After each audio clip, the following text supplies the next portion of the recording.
Indian വിപ്ലവ പ്രസ്ഥാനം യുവജന വിപ്ലവ പ്രസ്ഥാനമായ RYF-ന്റെ തിരുവനന്തപുരം ജില്ലാ കമ്മിറ്റിയുടെ പ്രസിഡന്റ് ഡോക്ടർ ചരചന്ദ്രൻ, അങ്ങക്ക് സ്റ്റേറ്റ് ഫോർവേഡിലേക്ക് സ്വാഗതം. അങ്ങ് പ്രതിദാനം ചെയ്യുന്ന യുവജന സംഘടന ഉൾപ്പെടെ പ്രതിപക്ഷ യുവജന സംഘടനകളെല്ലാം ഇന്ന് സമരമുഖത്താണ്.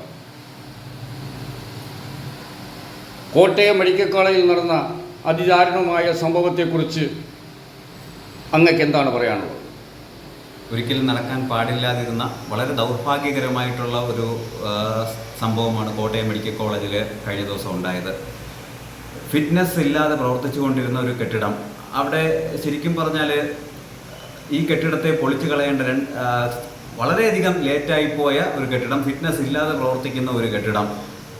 എന്തുകൊണ്ട് അവിടെ ഫിറ്റ്നസ് ഇല്ലാത്ത കെട്ടിടത്തിൽ എങ്ങനെ രോഗികൾക്ക് പ്രവേശിക്കാനായി, അല്ലെങ്കിൽ രോഗിയുടെ കൂട്ടിരിപ്പുകാർക്ക് എങ്ങനെ പ്രവേശിക്കാൻ കഴിഞ്ഞു? അവിടുത്തെ ടോയ്ലറ്റ് ബ്ലോക്ക് എന്തുകൊണ്ട് യൂസ് ചെയ്യാൻ ആശുപത്രി അധികാരികൾ, മെഡിക്കൽ കോളേജ് അധികാരികൾ അനുവാദം കൊടുത്തു?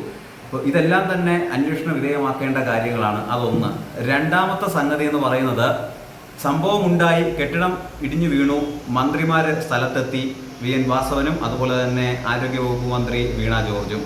ഇവർ എന്തുകൊണ്ട് കെട്ടിടം, സ്വാഭാവികമായിട്ടും രണ്ട് ജനപ്രതിനിധികൾ മന്ത്രിമാരാണ്, അവിടെ എത്തിയാൽ ആദ്യം എന്താ ചെയ്യുക? കെട്ടിടം അത് മാറ്റി, പൊളിഞ്ഞു വീണ ഭാഗം മാറ്റി അത് പരിശോധിക്കുക, അതിനകത്ത് ജീവനുള്ളവരാരെങ്കിലും ഉണ്ടോ, അല്ലെങ്കിൽ ആളുകൾ അതിനിടയിൽ മനുഷ്യരാരെങ്കിലും പെട്ടിട്ടുണ്ടോ എന്നുള്ളത് പരിശോധിക്കേണ്ടത് സാമാന്യ യുക്തിക്ക് നിരക്കുന്നതാണ്. പക്ഷേ ഈ സാമാന്യ ബോധത്തിനപ്പുറമാണ് രണ്ട് മന്ത്രിമാരും ആരോഗ്യവകുപ്പ് മന്ത്രി വീണ ജോർജും അതുപോലെ VN വാസവനും പ്രവർത്തിച്ചത്.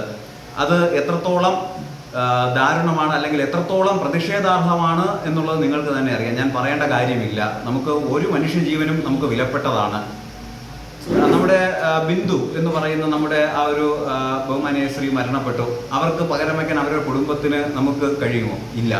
അപ്പോൾ തീർച്ചയായും അവിടെ എത്തിയ ജനപ്രതിനിധികളായിട്ടുള്ള വീണ ജോർജും അതുപോലെ തന്നെ VN വാസവനും ആദ്യം ചെയ്യേണ്ടിയിരുന്നത് കെട്ടിടം നീക്കം ചെയ്യാനായിട്ട് ഉത്തരവ് കൊടുക്കേണ്ടതായിരുന്നു, അല്ലെങ്കിൽ അതിനുവേണ്ട ശ്രമങ്ങളായിരുന്നു നടത്തേണ്ടത്. JCB എത്തിക്കണമെങ്കിൽ എത്തിക്കണം, അങ്ങനെയുള്ള പ്രവർത്തനങ്ങൾ നടത്തുന്നത്, അതിന് നേതൃത്വം കൊടുക്കണമായിരുന്നു.